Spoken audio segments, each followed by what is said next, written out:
Yeah. Ashes in the wind, fire eat the sin. Torch to my desires, let the blaze begin. Old ways, old flesh, gotta toss it to the pyre. Burn the dead weight, climb higher and higher. Burn it all, leave it outside the gate. Heat the trash. What's up, guys? Day 3 of our Bible reading, coming at you from a vehicle in the middle of nowhere. It is shaky, and that's okay. Hopefully I can take care of that in post-production, and I am not driving. Oh, we got Jesse running point. All right, we're going to be reading Genesis 28, verse 20 through 22 to start. Then Jacob made a vow, saying, "If God will be with me and will watch over me on this journey I am taking, and will give me food to eat and clothes to wear, so that I return safely to my father's household, then the Lord will be my God.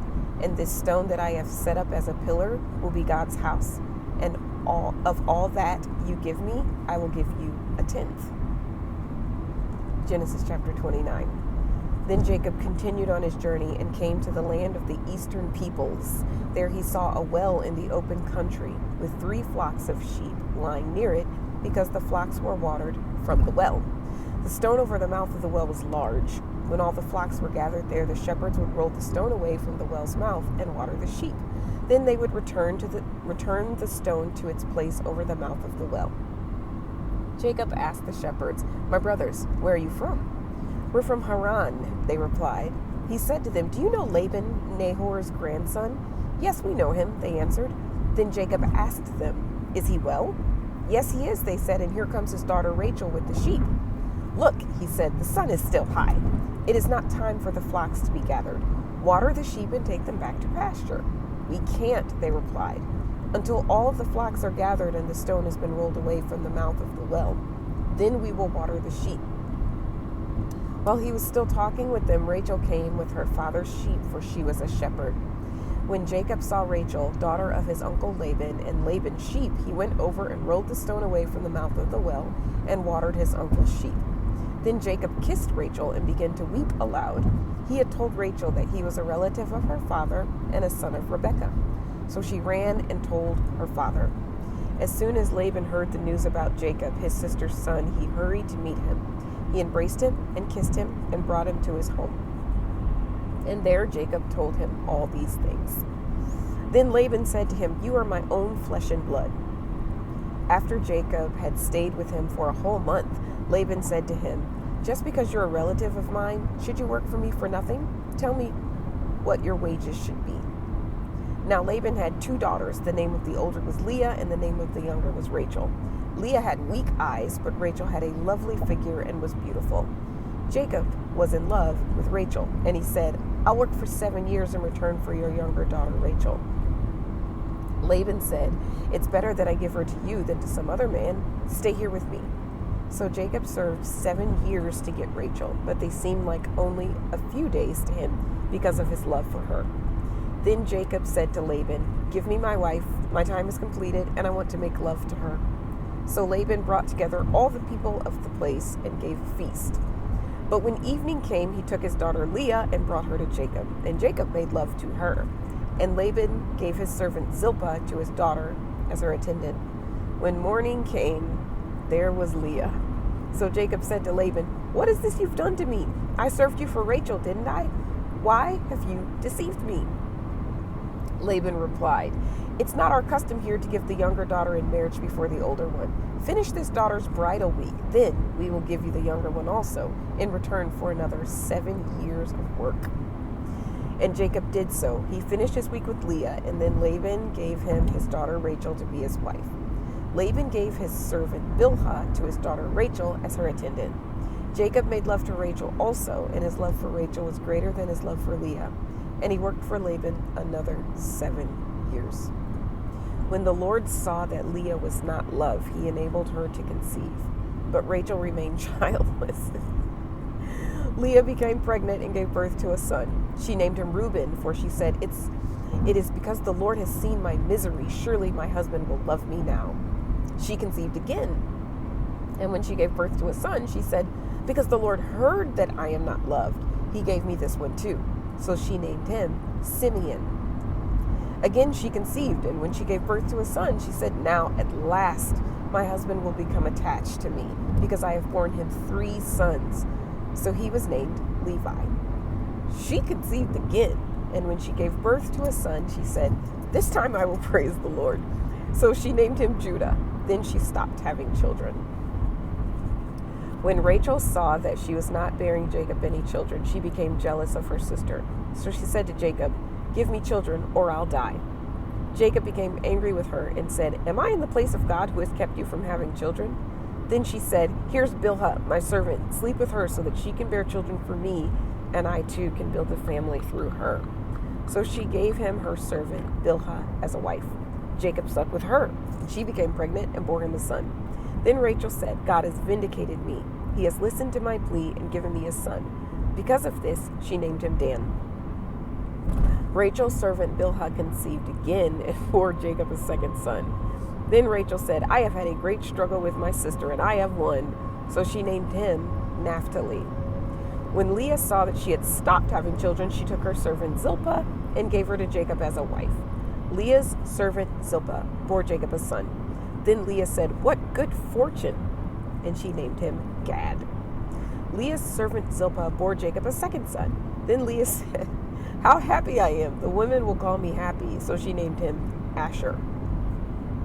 During the wheat harvest, Reuben went out into the fields and found some mandrake plants, which he brought to his mother Leah. Rachel said to Leah, "Please give me some of your son's mandrakes." But she said to her, "Wasn't it enough that you took away my husband? Will you take my son's mandrakes too?" "Very well," Rachel said. "He can sleep with you tonight in return for your son's mandrakes." So when Jacob came in from the fields that evening, Leah went out to meet him. "You must sleep with me," she said. "I've hired you with my son's mandrakes." So he slept with her that night. God listened to Leah, and she became pregnant and bore Jacob a 5th son. Then Leah said, "God has rewarded me for giving my servant to my husband." So she named him Issachar. Leah conceived again and bore Jacob a 6th son. Then Leah said, "God has presented me with a precious gift. This time my husband will treat me with honor because I have borne him 6 sons." So she named him Zebulun. Sometime later, she gave birth to a daughter and named her Dinah. Then God remembered Rachel. He listened to her and enabled her to conceive. She became pregnant and gave birth to a son and said, "God has taken away my disgrace." She named him Joseph and said, "May the Lord add to me another son." After Rachel gave birth to Joseph, Jacob said to Laban, "Send me on my way so I can go back to my homeland. Give me my wives and children for whom I have served you, and I will be on my way. You know how much work I've done for you." But Laban said to him, "If I found favor in your eyes, please stay. I have learned by divination that the Lord has blessed me because of you." He added, "Name your wages, and I will pay them." Jacob said to him, You know how I have worked for you, and how your livestock has fared under my care. The little you had before I came has increased greatly, and the Lord has blessed you wherever I have been. But now, when may I do something for my own household?" "What shall I give you?" he asked. "Don't give me anything," Jacob replied. "But if you would do this one thing for me, I will go on tending your flocks and watching over them. Let me go through all your flocks today and remove from them every speckled or spotted sheep, every dark-colored lamb, and every spotted or speckled goat. They will be my wages. And my honesty will testify for me in the future. Whenever you check on the wages you have paid me, any goat in my possession that is not speckled or spotted, or any lamb that is not dark-colored will be considered stolen." "Agreed," said Laban. "Let it be as you have said." That same day he removed all the male goats that were streaked or spotted, and all the speckled or spotted female goats, all that had white on them, and all the dark-colored lambs, and he placed them in the care of his sons. Then he put a 3-day journey between himself and Jacob, while Jacob continued to tend to the rest of Laban's flocks. Jacob, however, took fresh-cut branches from poplar, almond, and plane trees and made white stripes on them by peeling the bark and exposing the white inner wood of the branches.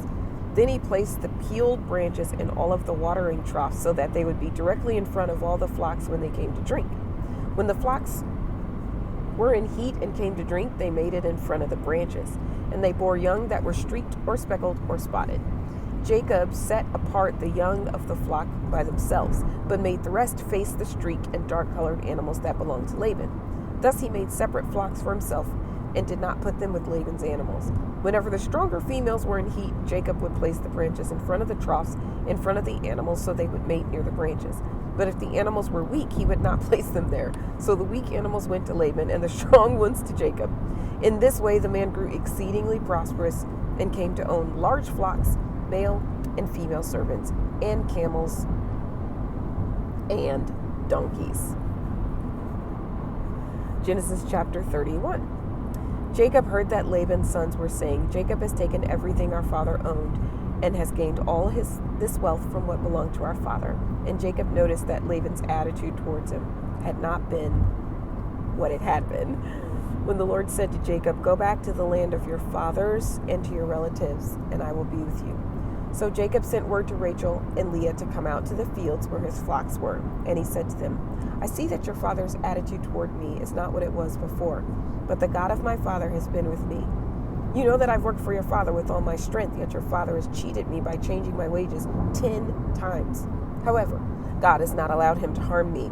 If he said the speckled ones will be your wages, then all the flocks gave birth to speckled young. And if he said the streaked ones will be your wages, then all the flocks bore streaked young.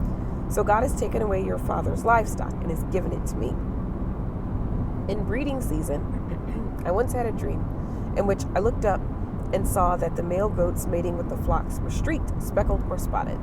Then the angel of the Lord said to me in a dream, Jacob. I answered, Here I am. And he said, Look up and see that all the male goats mating with the flocks are streaked, speckled, or spotted. For I have seen all that Laban has been doing to you. I am the God of Bethel, where you anointed a pillar and where you made a vow to me. Now, leave the land at once and go back to your native land. Then Rachel and Leah replied, Do we still have any share in the inheritance of our father's estate? Does he not regard us as foreigners?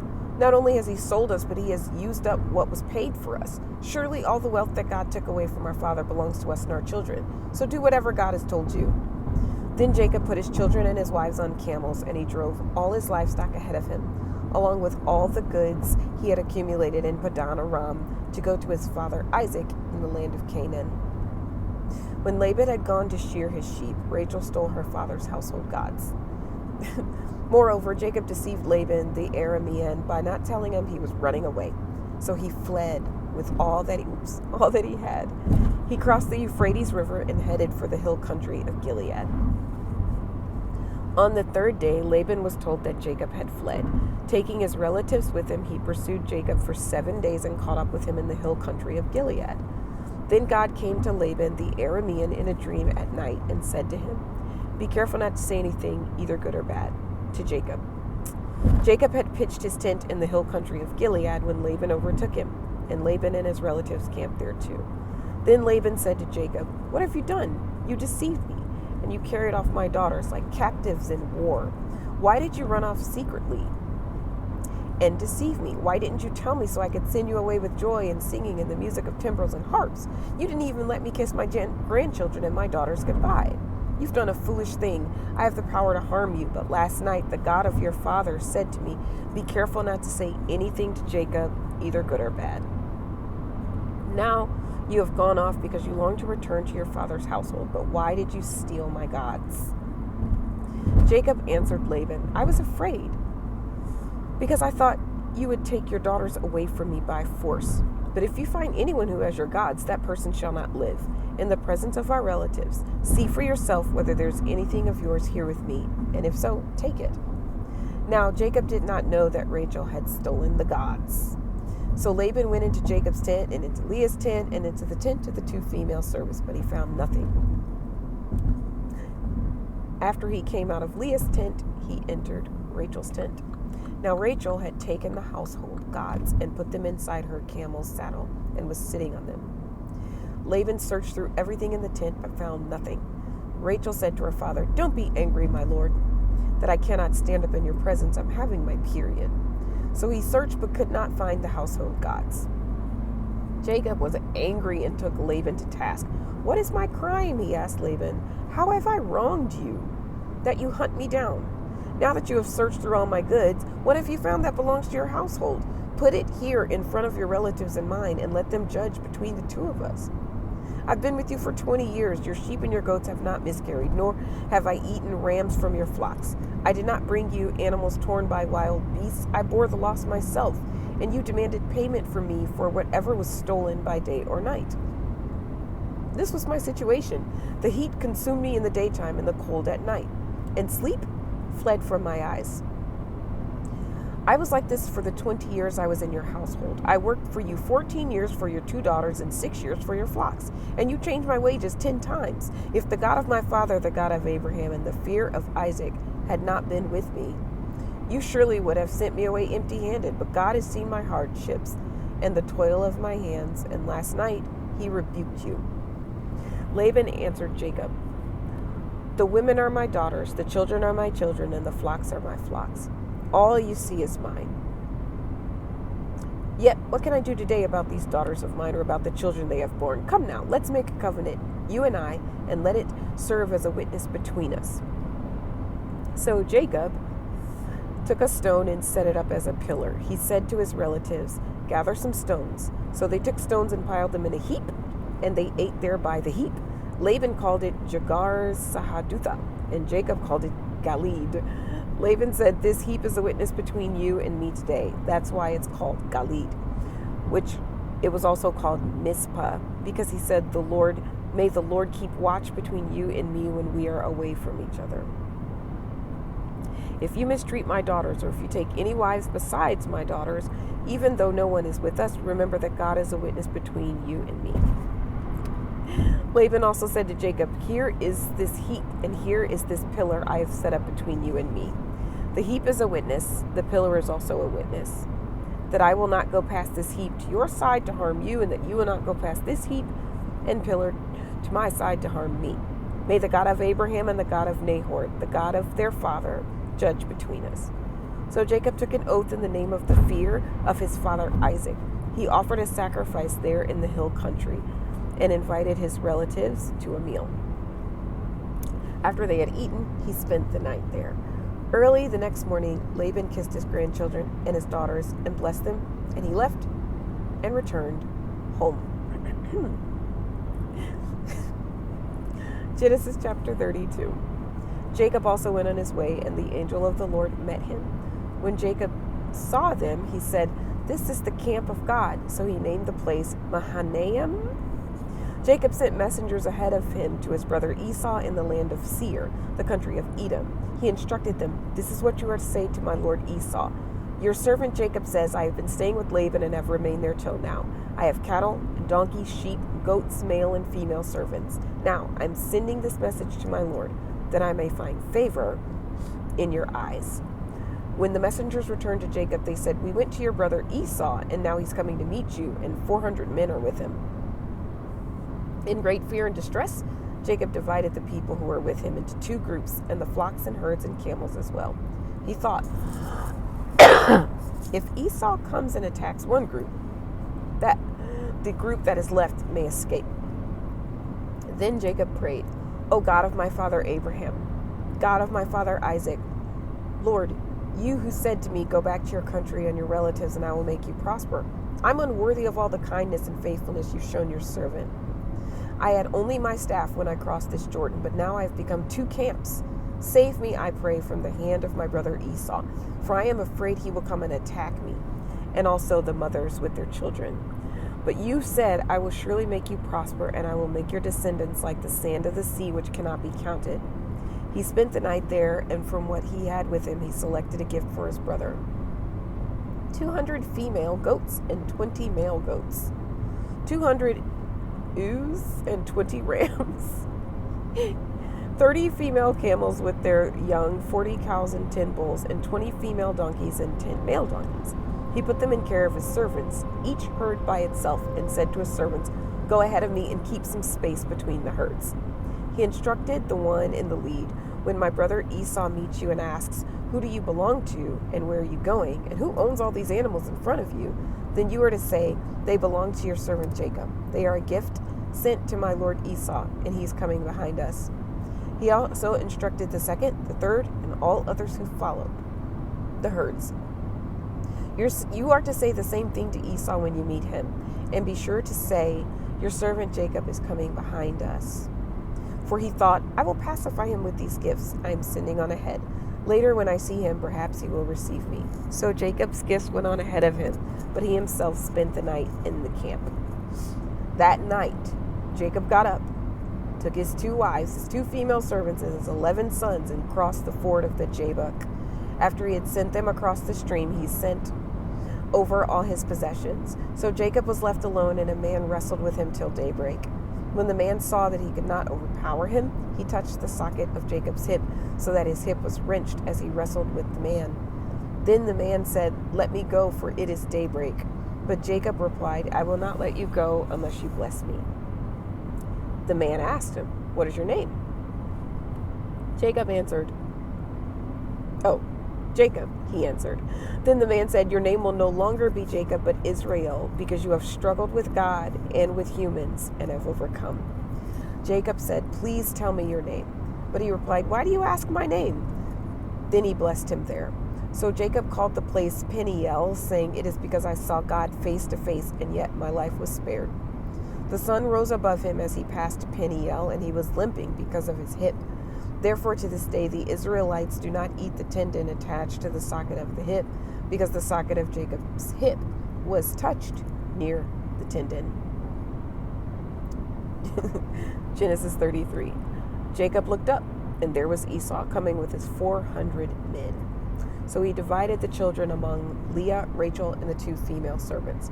He put the female servants and their children in front, Leah and her children next, and Rachel and Joseph in the rear. He himself went on ahead and bowed down to the ground 7 times as he approached his brother.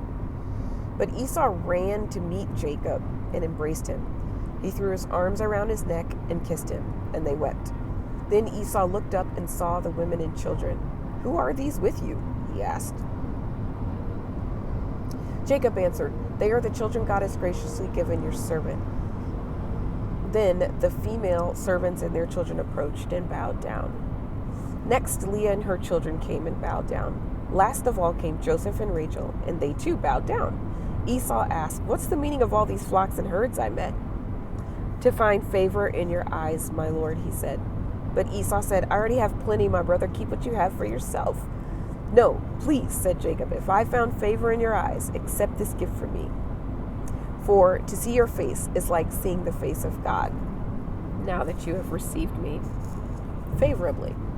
Please accept the present that was brought to you, for God has been gracious to me, and I have all I need. And because Jacob insisted, Esau accepted it. Then Esau said, let's be on our way. I'll accompany you.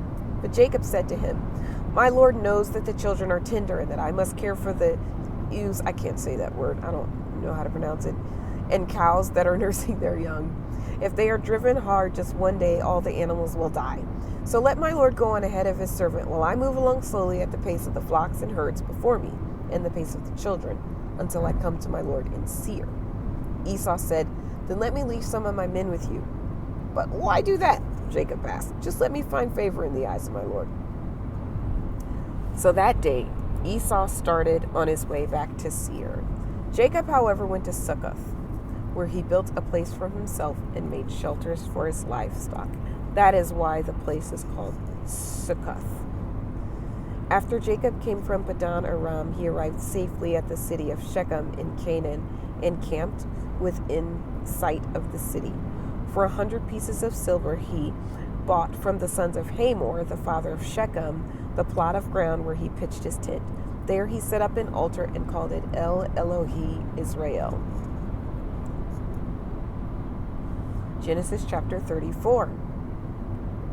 Now Dinah, the daughter Leah had born to Jacob, went out to visit the women of the land. When Shechem, son of Hamor, the Hivite, the ruler of the area, saw her, he took her and raped her. His heart was drawn to Dinah, daughter of Jacob. He loved the young woman and spoke tenderly to her.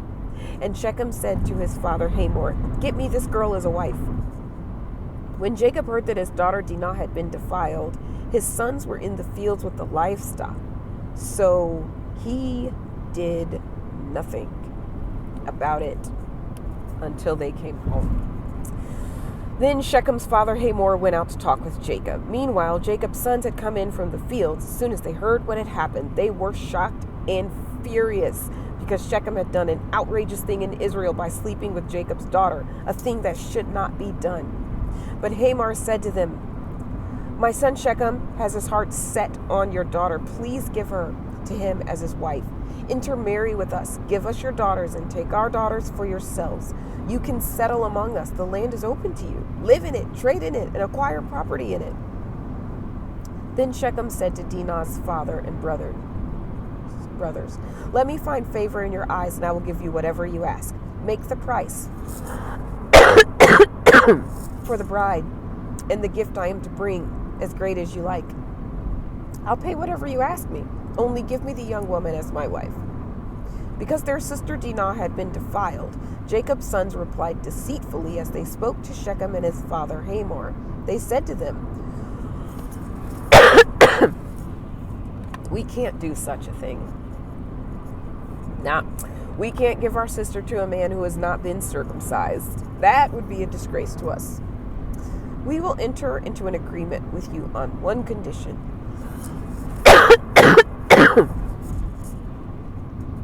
That you become like us in circumcising all your males. Then we will give you our daughters and take your daughters for ourselves. We'll settle among you and become one people with you. But if you will not agree to be circumcised, we'll take our sister and go." Their proposal seemed good to Hamor and his son Shechem. The young man, who was the most honored of his father's family, lost no time in doing what he said, because he was delighted with Jacob's daughter.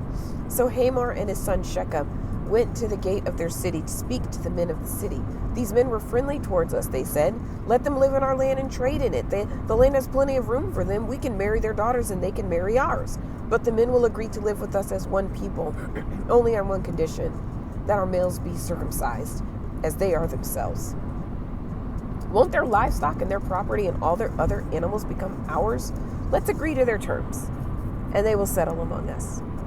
All the men who went out of the city gate agreed with Hamor and his son Shechem, and every male in the city was circumcised.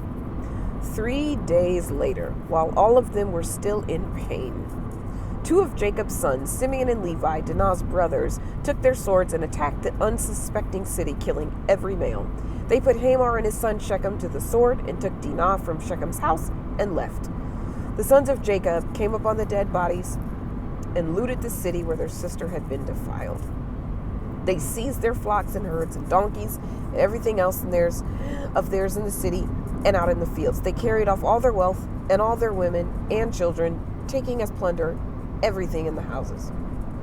Then Jacob said to Simeon and Levi, "You have brought trouble on me by making me obnoxious to the Canaanites and Perizzites, the people living in this land. We are few in number, and if they join forces against me and attack me, I and my household will be destroyed." And they replied, "Should he have treated our sister like a prostitute?" Genesis chapter 35. Then God said to Jacob, "Go up to Bethel and settle there, and build an altar there to God, who appeared to you when you were fleeing from your brother Esau."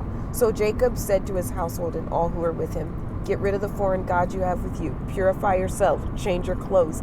Then come, let us go up to Bethel, where I will build an altar to God, who answered me in the day of my distress and who has been with me wherever I have gone." So they gave Jacob all the foreign gods that they had and the rings in their ears, and Jacob buried them under the oak at Shechem. Then they set out, and the terror of God fell on the towns all around them, so that no one pursued them. Jacob and all the people with him came to Luz, that is Bethel, in the land of Canaan. There he built an altar and called the place El Bethel, because it was there that God revealed himself to him when he was fleeing from his brother. Now Deborah, Rebekah's nurse, died and was buried under the oak outside Bethel. So it was named Allon Bacuth. After Jacob returned from Padan Aram, God appeared to him again and blessed him. God said to him, "Your name is Jacob, but you will no longer be called Jacob. Your name will be Israel. So he named him Israel. And God said to him, I am God Almighty.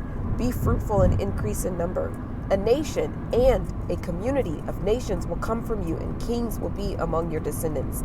The land I gave to Abraham and Isaac I also give to you, and I will give this land to your descendants after you. Then Jacob went up from him at the place where he had talked with him.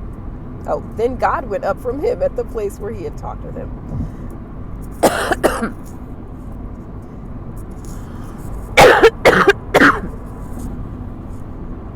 Jacob set up a stone pillar at the place where God had talked with him, and he poured out a drink offering on it.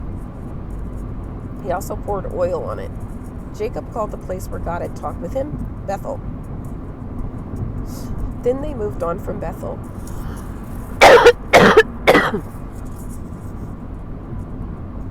While they were still some distance from Ephrath, Rachel began to give birth and had great difficulty.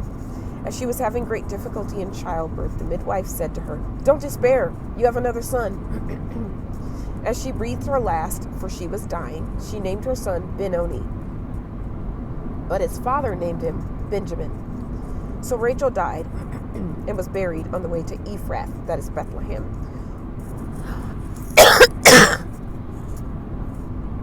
Over her tomb, Jacob set up a pillar, and to this day the pillar marks Rachel's tomb. Israel moved on again and pitched his tent beyond Migdal Eder. While Israel was living in that region, Reuben went in and slept with his father's concubine, Bilhah, and Israel heard of it.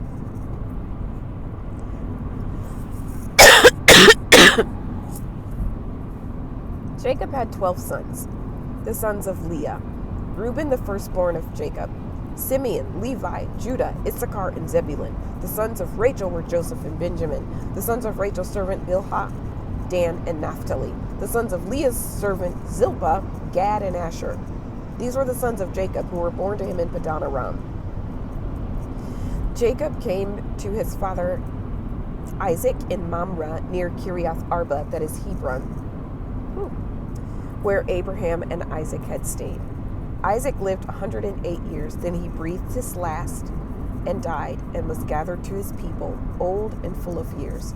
And his sons, Esau and Jacob, buried him. Genesis chapter 36. This is the account of the family line of Esau, that is, Edom. Esau took his wives from the women of Canaan, Adah, daughter of Elon the Hittite, Oholibamah, daughter of Anna and granddaughter of Zibeon the Hivite, also Bazimath, daughter of Ishmael and sister of Nebaioth. Adah bore Eliphaz to Esau, Bazimath bore Ruel, and Oholibamah bore Jeush, Jalam, and Korah. These were the sons of Esau who were born to him in Canaan. Esau took his wives and sons and daughters and all the members of his household, as well as his livestock and all the other animals and all the goods he had acquired in Canaan, and moved to a land some distance from his brother Jacob. Their possessions were too great for them to remain together. The land where they were staying could not support them both because of their livestock. So Esau, that is Edom, settled in the country of Seir. This is the account of the family line of Esau, the father of the Edomites in the hill country of Seir. These are the names of Esau's sons: Eliphaz, the son of Esau's wife Adah, and Ruel, the son of Esau's wife Bazimath. The sons of Eliphaz: Teman, Omar, Zepho, Gatam, and Kenaz.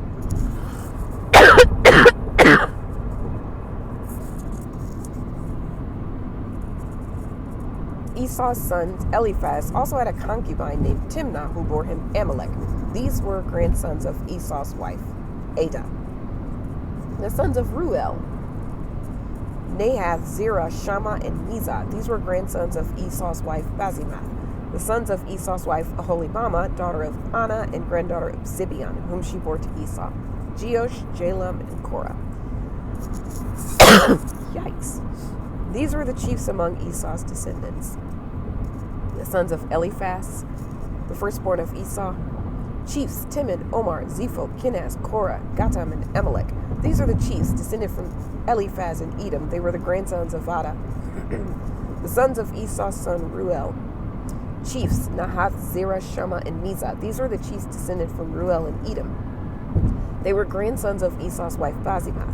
The sons of Esau's wife Aholibama, chiefs Jeush, Korah. These were the chiefs descended from Esau's wife Aholibama, daughter of Anna. These were the sons of Esau, that is Edom, and these were their chiefs. These were the sons of Seir the Horite, who were living in the region: Lotan, Shobal, Zibeon, Anna, Dishan, Ezer, and Dishan.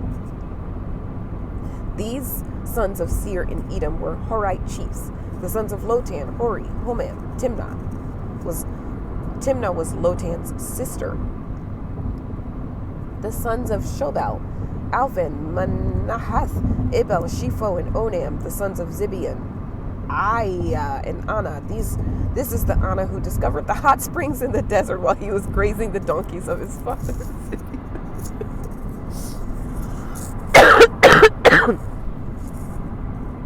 Okay, not sure why that's important, but it's funny. The children of Anna, Dishan and Aholibama, daughter of Anna. The sons of Dishan, Himdan, Eshban, Ithran, and Kiran. The sons of Ezer, Bilhan, Zavan, and Achan. The sons of Dishan, Uz, and Aaron. These were the Horite chiefs: Lotan, Shobal, Zibeon, Anna, Dishan, Ezer, and Dishan. These were the Horite chiefs. More Horite chiefs, according to their divisions in the land of Seir. These were the kings who reigned in Edom before any Israelite king reigned. Bela, son of Beor, became king of Edom. His city was named Dinhaba. When Bela died, Jobab, son of Zerah from Bozrah, succeeded him as king. When Jobab died, Husham from the land of the Timonites succeeded him as king. When Husham died, Hadad, son of Bedad, who defeated Midian in the country of Moab, succeeded him as king. His city was named Avith. When Hadid died, Samlah from Masrekah succeeded him as king. When Samlah died, Shaul from Rehoboth on the river succeeded him as king. When Shaul died, Baal-Hanan, son of Akbor, succeeded him as king. When Baal-Hanan, son of Akbor, died, Hadad succeeded him as king. His city was named Pau, and his wife's name was Mehetabel, daughter of Matred, the daughter of Mezahab. These were the chiefs descended from Esau by name according to their clans and regions: Timnah, Alva, Jeheth, Aholibama, Elah, Pinan, Kenaz, Timon, Mibzar, Magdiel, and Eram. These are the chiefs of Edom according to their settlements and the land they occupied. This is the family line of Esau, the father of the Edomites. So dope. Genesis 37, Jacob's dreams. Jacob lived in the land where his father had stayed, the land of Canaan. This is the account of Jacob's family line. Joseph, a young man of 17, was tending the flocks with his brothers, the sons of Bilhah and sons of Zilpah, his father's wives. Then he brought their father a bad report about them. Now Israel loved Joseph more than any of his other sons because he had been born to him in his old age. And he made an ornate robe for him. When his brothers saw that their father loved him more than any of them, they hated him and could not speak a kind word to him. Joseph had a dream, and when he told it to his brothers, they hated him all the more. He said to them, "Listen to this dream I had. We were binding sheaves of grain out in the field when suddenly my sheaf rose and stood upright, while your sheaves gathered around mine and bowed down to it." His brothers said to him, "Do you intend to reign over us? Will you actually rule us?"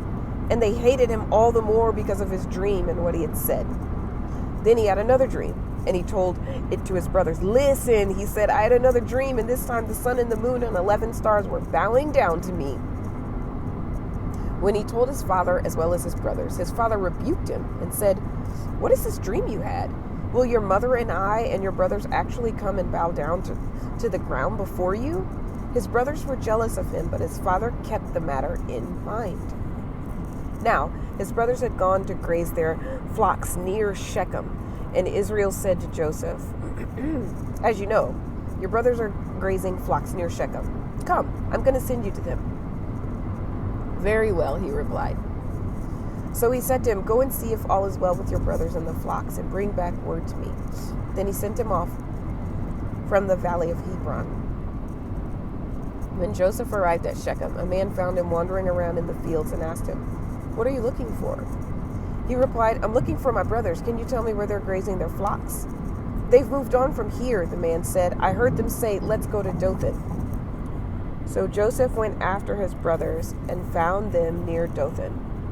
But they saw him in the distance, and before he reached them, they plotted to kill him. "Here comes that dreamer," they said to each other. "Come now, let's kill him and throw him into one of these cisterns and say that a ferocious animal devoured him. Then we'll see what comes of his dreams." When Reuben heard this, he tried to rescue him from their hands. "Let's not take his life," he said. "Don't shed any blood. Throw him into this cistern here in the wilderness, but don't lay a hand on him." Reuben said this to rescue him from them and take him back to his father. When Joseph came to his brothers, they stripped him of his robe, the ornate robe he was wearing. They took him and threw him into the cistern. The cistern was empty. There was no water in it. And they sat down to eat their meat. They looked up and saw a caravan of Ishmaelites coming from Gilead.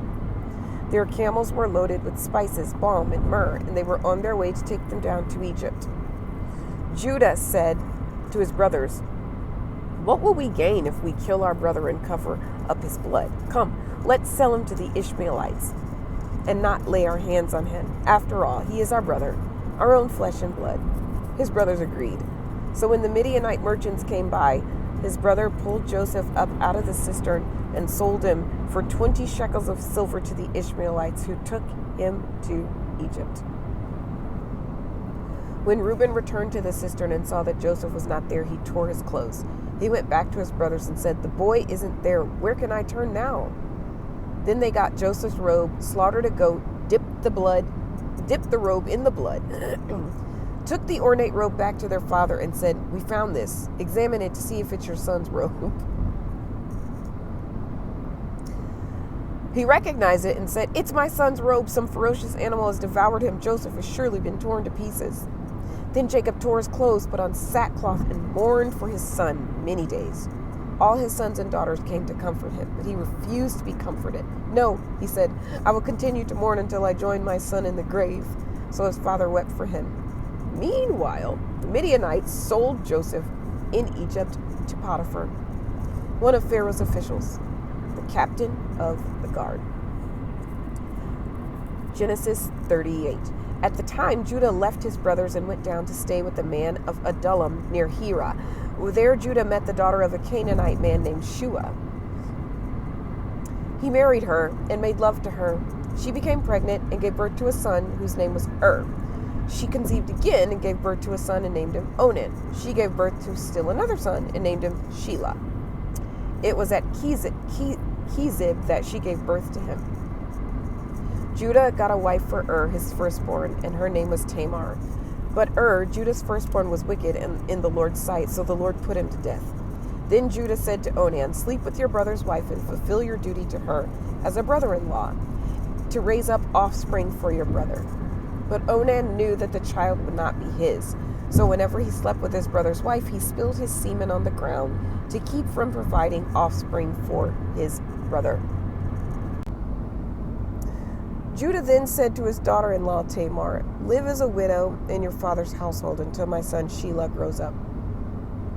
For he thought he might die too, just like his brothers. So Tamar went to live in her father's household. After a long time, Judah's wife, the daughter of Shua, died. When Judah had recovered from his grief, he went to Timnah to the men who were shearing his sheep, and his friend Hira the Adullamite went with him. When Tamar was told, "Your father-in-law is on his way to Timnah to shear his sheep," she took off her widow's clothes, covered herself with a veil to disguise herself, and then sat down at the entrance to Enaim, which is on the road to Timnah.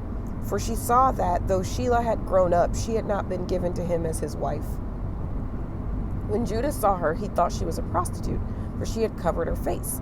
Not realizing that she was his daughter-in-law, he went over to her by the roadside and said, "Come now, let me sleep with you." "And what will you give me to sleep with you?" she asked. "I send you a goat from my flock," he said. "Will you give me something as a pledge until you send it?" she asked. He said, "What pledge should I give you?" "Your seal and its cord and the staff in your hand," she answered. So he gave them to her and slept with her, and she became pregnant by him. And after she left, she took off her veil and put on her widow's clothes again. Meanwhile, Judah sent the young goat by his friend the Adullamite in order to get his pledge back from the woman, but he did not find her. He asked the man who lived there, "Where's the shrine prostitute who was beside the road at Enaim?" "There hasn't been any shrine prostitute here," they said. So he went back to Judah and said, I didn't find her. Besides, the men who lived there said there hasn't been any shrine prostitute there. Then Judah said, let her keep what she has or we will become a laughingstock. After all, I did send her this young goat, but you didn't find her. About 3 months later, Judah was told, your daughter-in-law Tamar is guilty of prostitution, and as a result, she is now pregnant. Judah said, bring her out and have her burned to death.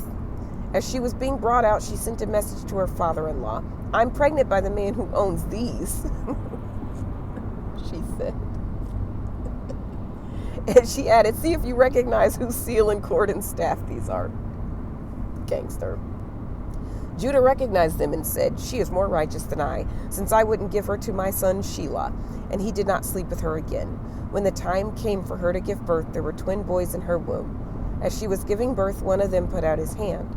So the midwife took a scarlet thread and tied it on his wrist and said, this one came out first.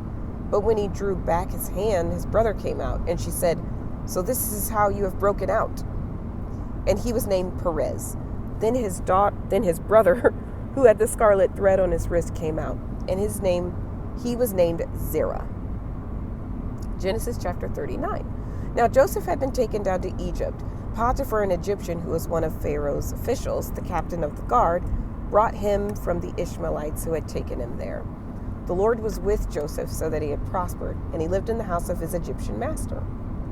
When his master saw that the Lord was with him and that the Lord gave him success in everything he did, Joseph found favor with him and became his attendant. Potiphar put him in charge of his household, and he trusted to his care everything he owned. From the time he put him in charge of his household and of all that he owned, the Lord blessed the household of the Egyptian because of Joseph. The blessing of the Lord was on everything Potiphar had, both in the house and in the field. So Potiphar left everything he had in Joseph's care. With Joseph in charge, he did not concern himself with anything except the food he ate. Now Joseph was well built and handsome, and after a while, his master's wife took notice of Joseph and said, come to bed with me. But he refused. With me in charge, he told her, my master does not concern himself with anything in the house. Everything he owns, he has entrusted to my care. No one is greater in the house than I am. My master has withheld nothing from me except you, because you're his wife. How then could I do such a wicked thing and sin against God?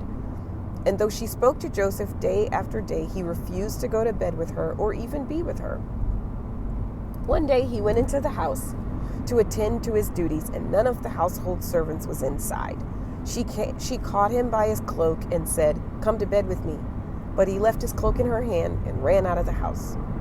When she saw that he had left his cloak in her hand and had run out of the house, she called to her household servants. Look, she said to them, this Hebrew has been brought to us to make sport of us. He came in here to sleep with me, but I screamed.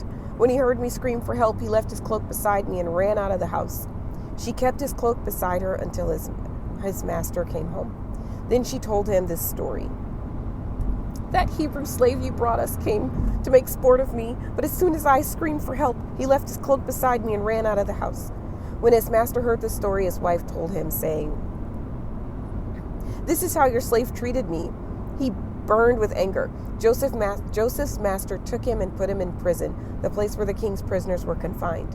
But while Joseph was there in prison, the Lord was with him. He showed him kindness and granted him favor in the eyes of the prison warden. So the warden put Joseph in charge of all those held in the prison, and he was made responsible for all that was done there. The warden paid no attention to anything under Joseph's care because the Lord was with Joseph and gave him success in whatever he did. Genesis chapter 40. Sometime later, the cupbearer and the baker of the king of Egypt offended their master, the king of Egypt. Pharaoh was angry with his two officials, and the chief cupbearer. Pharaoh was angry with his two officials, the chief cupbearer and the chief baker, and put them in custody in the house of the captain of the guard in the same prison where Joseph was confined. The captain of the guard assigned them to Joseph, and he attended them. After they had been in custody for some time, each of the two men, the cupbearer and the baker of the king of Egypt, who were being held in prison, had a dream the same night. Each dream had a meaning of its own. When Joseph came to them in the morning, he saw that they were dejected. So he asked Pharaoh's officials who were in custody with him in his master's house. Why do you look so sad today? We both had dreams, they answered, but there was no one to interpret them. Then Joseph said to them, do not interpretations belong to God? Tell me your dream. So the chief cupbearer told Joseph his dream, and he said to him, in my dream I saw a vine in front of me, and on the vine were 3 branches. As soon as it budded, it blossomed, and its clusters ripened into grapes. Pharaoh's cup was in my hand, and I took the grapes, squeezed them into Pharaoh's cup, and put the cup in Pharaoh's hand. OMG. Day 3 is done. Okay, day 3. We've wrapped it up. Here's the recap. What are your thoughts? What are your thoughts? I have so many thoughts. Genesis 34 is such a huge chapter. You have this dynamic, horrific story of Dinah, the only female mentioned, who's being raped, and then the guy that raped her wants to marry her, and you have Jacob who says nothing until his young sons come back in from the fields, and this horrific slaughter takes place. It's so much. It's so much. Hold on to that story. Keep it in mind, like all through the biblical narrative, because the Lord circles back to this story later on in biblical narrative, and he vindicates this woman with no voice. He vindicates her. That's what sticks out. Other thing that sticks out, something I've never thought of before. The Lord has a lot to say about Edom and about the Elamites and this lineage. It seems like they are the outsiders, like they're the rejected ones, the cursed ones. Well, if they are the outsiders and the rejected ones and the cursed ones, why did we spend an entire chapter just going through their genealogy? This speaks to me that God cares about the quote unquote outsiders, that the outsiders are incredibly important, that they are vital to the story of covenant in the Bible. I can put some links for some people smarter than me that have a whole lot of information and revelation on that, but keep that in mind. Also, it proves the veracity of the Bible. Like, if something was fake and made up, you wouldn't make up all of these names and genealogies to be talking about, especially if it was the genealogies of your quote unquote enemies. That's what sticks out to me. Tell me what sticks out to you. There's your recap. I can't wait to see you for day 4. Don't get bored. Don't get tired. Keep reading the Word of God. It is life to all of your flesh, whether you feel it or not, whether you sense it or not. It changes your brain. It's a discerner of the thoughts, the intents of your heart. Let's keep reading the Bible out loud. See you tomorrow. Yeah. Ashes in the wind, fire eat the sin. Torch to my desires, let the blaze begin. Old ways, old flesh, gotta toss it to the pyre. Burn the dead weight, climb higher and higher.